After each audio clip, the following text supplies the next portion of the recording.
Zumbi do Palmar, l'homme qui a fait trembler le Brésil colonial. Il est né dans les chaînes, mais il est mort en roi. Voici l'histoire de Zumbi do Palmares, le chef africain qui a défié l'esclavage, et l'un des plus puissants empires coloniaux. Zumbi naît en 1655, au Brésil colonial. Enfant d'esclaves africains, il est enlevé et confié à un prêtre portugais.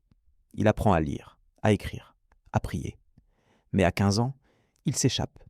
Il retourne dans la jungle et retrouve les siens, les Marrons. 1. Le royaume caché de Palmares. Palmares, c'est un royaume de résistance, fondé par des esclaves en fuite, cachés dans les montagnes du nord-est du Brésil.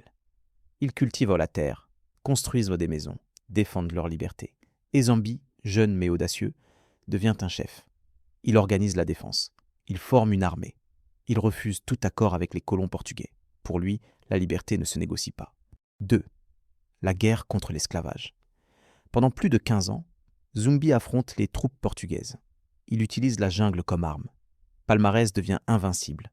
Chaque victoire libère de nouveaux esclaves. Les colons brûlent, massacrent, reviennent, mais Zumbi résiste. Pour eux, il n'est pas seulement un rebelle, c'est un fantôme, un symbole, une menace. 3. La trahison. En 1695, un de ses proches le trahit. Zumbi est capturé, il est décapité. Sa tête est exposée sur une place publique pour tuer l'espoir, mais ça ne marche pas. 5. L'héritage. Zumbi devient un héros national. Au Brésil, le 20 novembre, jour de sa mort, est devenu la journée de la conscience noire. Une fête, un souvenir, un cri. Il a prouvé que l'Afrique n'était pas soumise, qu'en pleine jungle, un royaume libre pouvait exister.